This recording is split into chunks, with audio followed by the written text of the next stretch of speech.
Hai.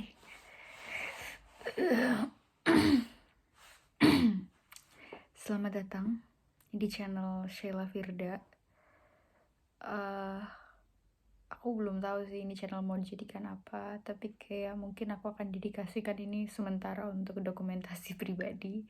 Dan karenanya aku post video ini karena aku rasa ada satu pengalaman yang mungkin worth to tell. Aku nggak tahu, tapi kalau misalkan bermanfaat, aku bakal senang banget. Jadi saat ini aku lagi ada di Amerika. Kelihatan gak Amerikanya? Nggak, yaudah kalau nggak kelihatan percaya aja, pokoknya lagi di Amerika. Adalah minggu ketiga aku pindah-pindah tempat. Awalnya tuh dari Boston, terus aku ke New York, sempat ke Washington sebentar, dan sekarang ada di West Coast. Kemarin aku di LA, sekarang aku di daerah yang dekat dengan San Francisco. Nah, kenapa sih aku bisa ada di sini tiba-tiba out of nowhere? Jadi seperti yang aku bilang, pertama aku sempat ke Boston. Boston itu adalah kota yang tempat dimana Harvard berada. Jadi aku waktu itu datang untuk acara HBR, kayak programnya Harvard gitu, conference, dan aku masih berlanjut perjalanannya. Sekarang ada di dekat San Francisco untuk ke acara Stanford School Silicon Valley Meetup. Jadi sorry kalau too much information. Jadi program ini yang aku ikutin dua-duanya. Dan kenapa aku bisa ended up di Amerika, I don't know. Bisa dibilang ini tuh kayak ketidaksengajaan gitu. Jadi mundur ke belakang, aku gimana caranya bisa ikut program Stanford ini? Awalnya karena ikut program dari Bangkit. Itu adalah program kampus merdeka, di mana di situ mahasiswa Indonesia yang punya minat untuk belajar perkomputeran tuh diseleksi, dan di situ kita dapat pelatihan sesuai beberapa path learning gitu. Aku geser ya. Nah, di situ aku belajar tentang cloud computing, dan bersamaan dengan adanya program itu, waktu itu Stanford mengadakan semacam seleksi pada mahasiswa Indonesia yang berminat buat belajar design thinking. Dan disitulah aku ikut seleksi dan ternyata keterima. Dan terpilih juga beberapa mahasiswa dari perwakilan universitas masing-masing se-Indonesia. Dan setelah kita melalui training secara online, kita diundang untuk datang ke acara meet-up-nya di Silicon Valley. Dan disitulah mulai ada cerita. Jadi yang bikin perjalanan ini tuh serasa mungkin gak mungkin, itu adalah karena program ini tuh tidak di fully fund dari Stanford. Nah, tapi karena program ini dibawanya Kemendikbud, jadi kayak program ini sudah sempat diajukan nih ke LPDP, kira-kira bisa nggak dapat pendanaan. Tapi ternyata sadly belum menjadi prioritas untuk saat ini, jadi kita nggak mendapatkan pendanaan. Nah, dari situ mulailah anak-anak Indonesia yang awalnya senang nih ada dalam program University Innovation Fellows ini, dimana kita udah training gimana caranya kita bikin program juga di homeschool kita. Ternyata kita gak jadi berangkat ke Silicon Valley.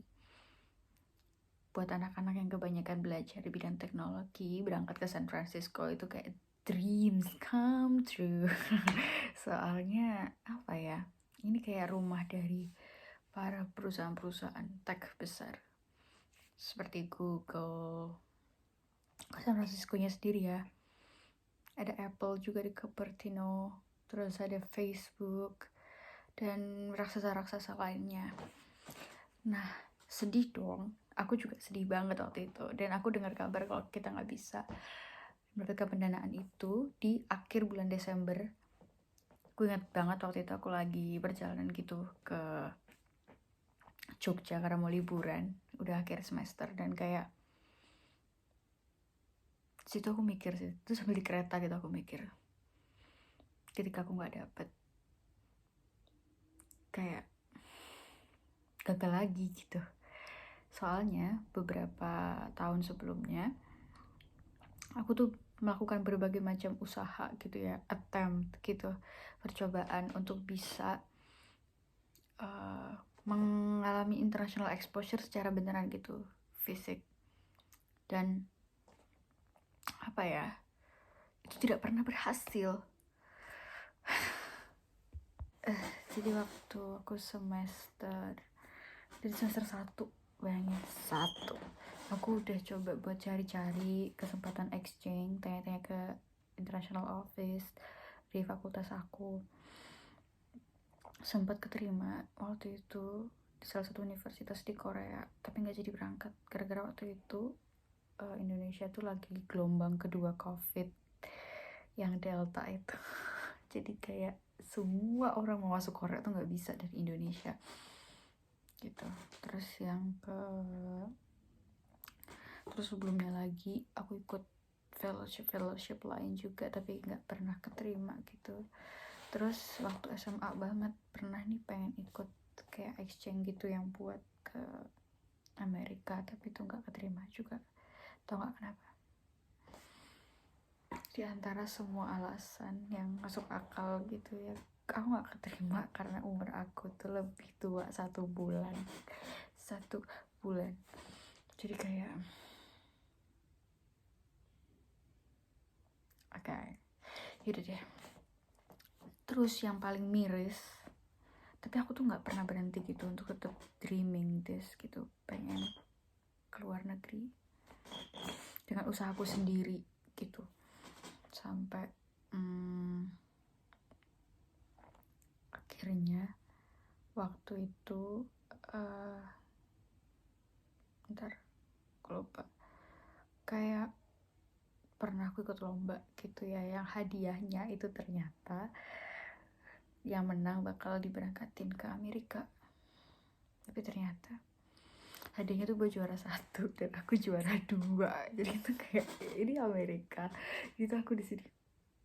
Terus si jurinya bilang kalau misalkan antara nilaiku dengan nilai si juara 1 itu cuma beda tipis. Terus kayak semakin sesek. Jadi kayak ketika aku dapet berita kalau LPDP nggak mau membiayai perjalanan ke Silicon Valley, aku tuh udah kayak again kita itu, bayangin dari SMA nggak bisa, tahun 1, tahun 2, tahun 3 sampai aku tahun 4 mau ikut exchange gitu, itu udah nggak bisa di tahun aku sekarang ini gitu. Jadi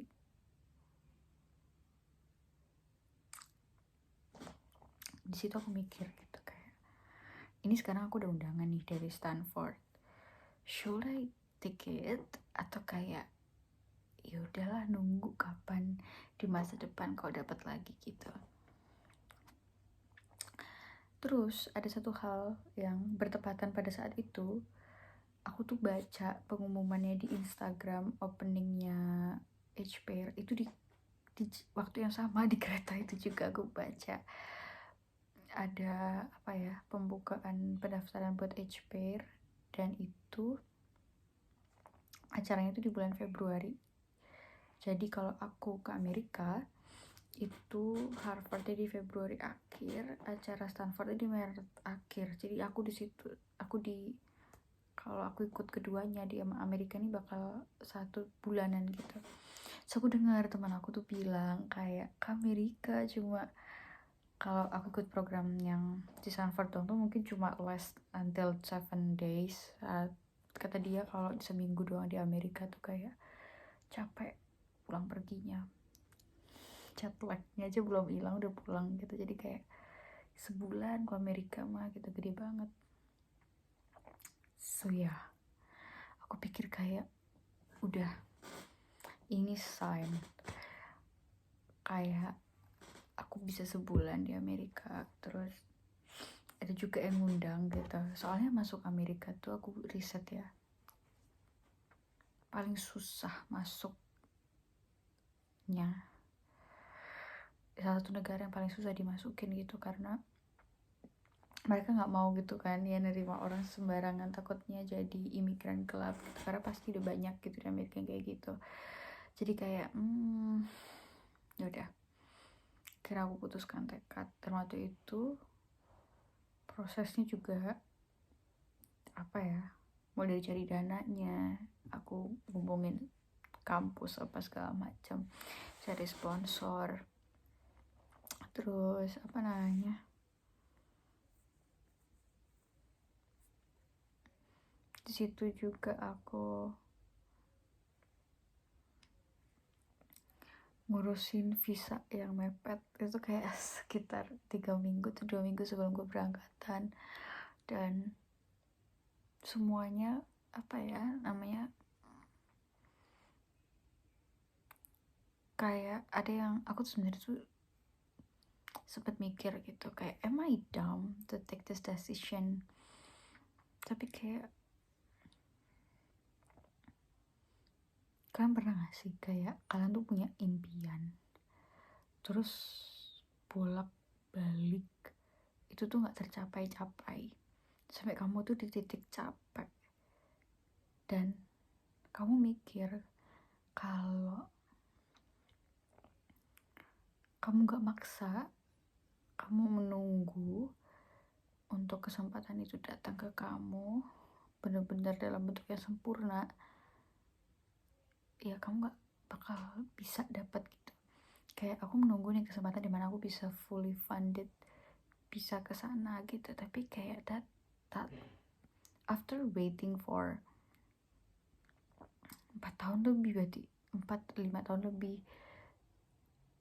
atau mungkin jauh lebih lama dari yang aku pikirin, it will never come. And until ketika itu datang, aku pikir kayak udah aku harus maksa gitu dengan cara apapun. Dan sebetulnya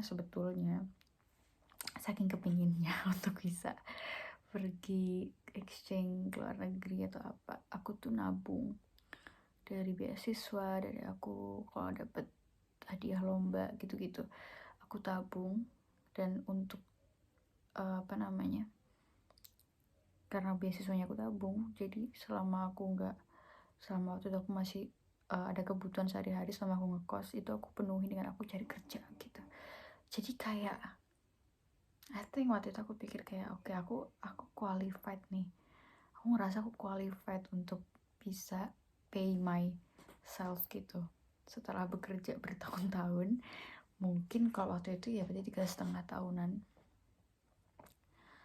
untuk suatu hal yang itu ketunda-tunda, gak datang-datang gitu. Jadi kayak apa ya, kadang ada di posisi ketika kamu harus decide something untuk diri kamu sendiri, itu momen-momen kayak gitu tuh sebenarnya mendefine diri kamu. Kayak kamu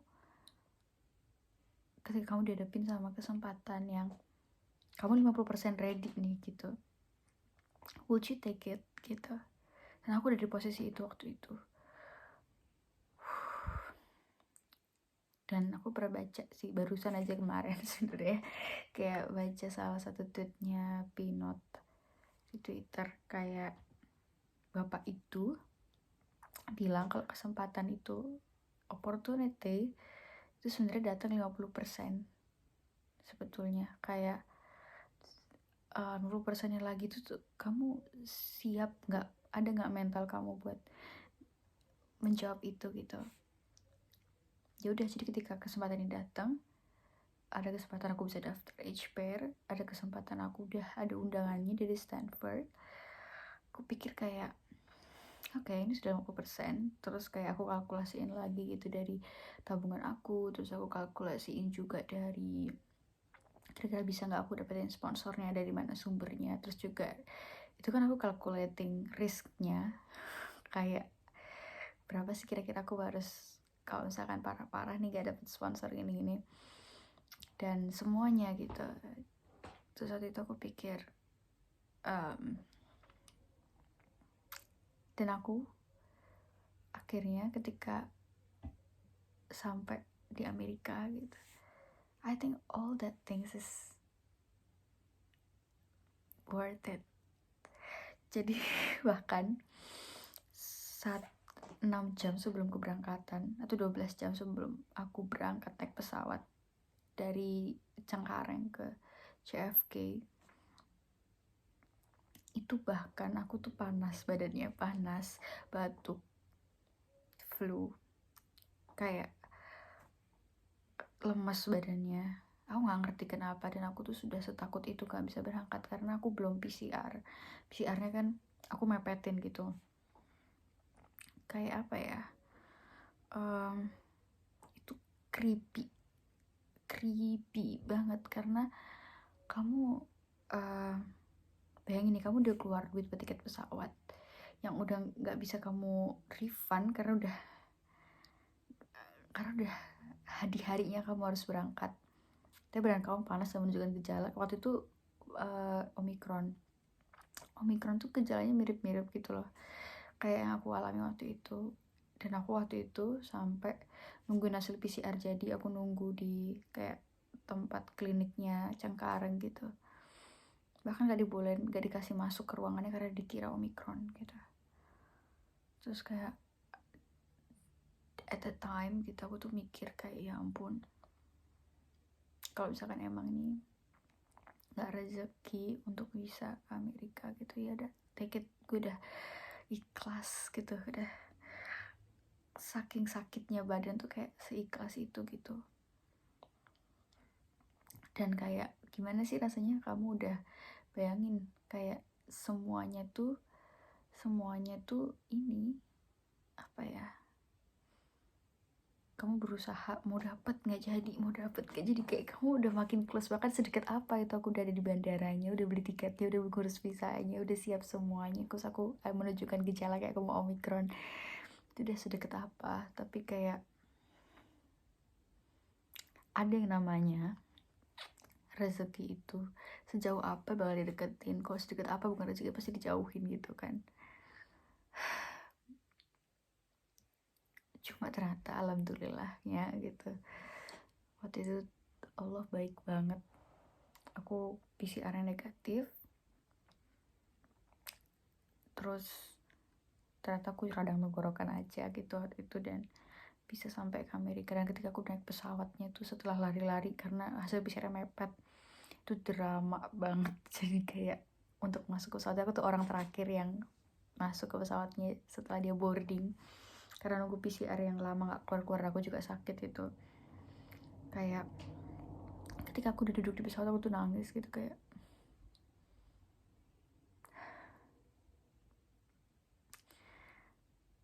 ternyata Allah tuh Tuhan itu bakal menjawab usaha hamba-hambanya, gak berhenti berdoa dan berusaha gitu loh. Itu yang salah satu hal pertama yang gue pelajarin waktu aku duduk di pesawat itu. Kayak somehow itu bukan kayak kamu gak punya uangnya, atau kayak kan ada ya orang punya uang gitu tapi mungkin kalau konteksnya mau ke Amerika ya, mungkin dia gak qualified untuk bikin visanya, kira dia gak bisa berangkat gitu. Jadi somehow banyak faktor-faktor yang itu tuh di luar kendali kamu, yang itu bisa aja gitu menggagalkan apa yang kamu inginkan gitu. Makanya tapi dari pengalaman itu aku tuh percaya gitu, kalau emang rezeki gak kemana, dan kalau emang kamu terus berusaha gitu, apa yang kamu pikirkan, one day you'll get it. Kayak sebenarnya banyak hal yang pengen aku ceritain sih, tapi kayak di videonya kepanjangan. Cuma aku mau bilang aja kayak kayaknya kurang poin ya videonya, kayak ngomongin cuma cerita klise tiba-tiba bisa berangkat. Tapi kayak waktu itu ketika aku nggak menang juara 2, terus kayak nggak dapet hadiah ke USA, pasti nggak pasti sih, kayak waktu itu aku mikirnya kayak mungkin orang lain berpikir, mungkin ya, kayak normally people would think ya udahlah emang nggak rezeki gitu. Waktu itu aku mikir gitu, oke, dulu aku waktu SMA nggak bisa daftar karena umurku kejauhan, satu hal yang alasan nggak bisa aku apa-apain.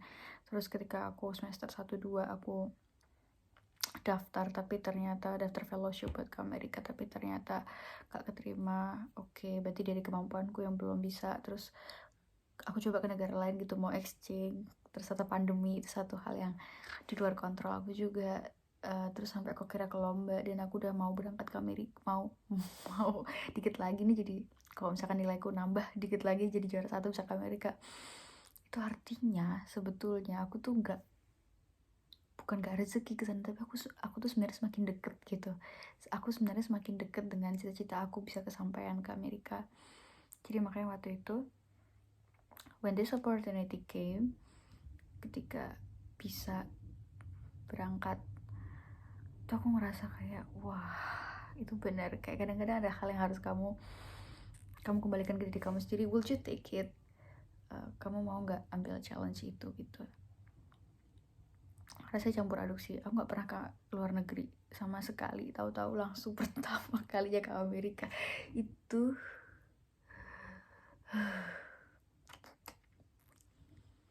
bener-bener di luar zona nyaman banget.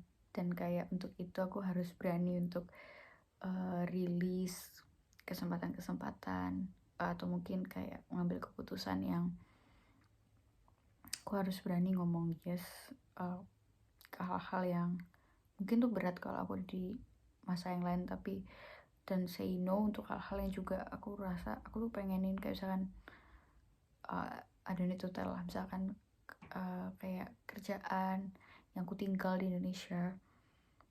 Tapi kayak itu ngajarin banget sih pengalaman ini, kayak pasti akan selalu ada opportunity cost gitu di balik apapun yang kamu ambil. Anyway, tapi aku nggak nyesel sih, karena selama di sini aku ketemu orang-orang yang hebat.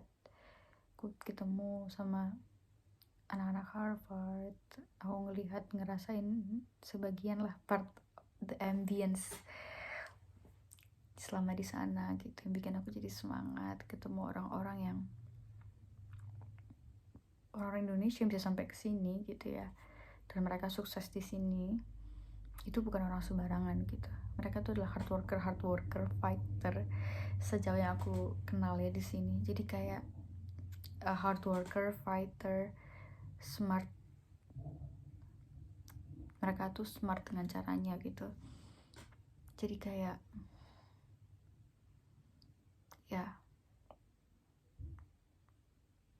kadang ada hal-hal yang itu tuh nggak bisa kamu dapatkan. Ada hal-hal yang nggak akan bisa kamu dapatin kalau kamu nggak ngerasain itu sendiri gitu. Jadi anyway, my story udah kepanjangan, tapi kayak semoga aja ini bisa, kalau ada yang dengerin video panjang ini, kalau ngerasa dapat manfaat, aku akan selalu bersyukur. Tapi kalau enggak ya udah nggak apa-apa. Intinya kalau misalkan kamu ada di saat ini, kalau misalkan kamu punya cita-cita yang kamu ngerasa kayak udah bercoba beberapa kali atau gak dapet, kalau kamu tetap yakin itu achievable for you, terus kejar aja gitu, karena it's worth it at the end. Kalaupun hasilnya nggak ngerti sih. Aku pernah juga sih dapat sesuatu yang aku berusaha gimana juga nggak dapet, tapi kayak ya at least aku tahu hasilnya gitu. Oh ternyata mungkin bukan ini jalannya gitu, mungkin ada jalan lain, who knows. Gitu aja.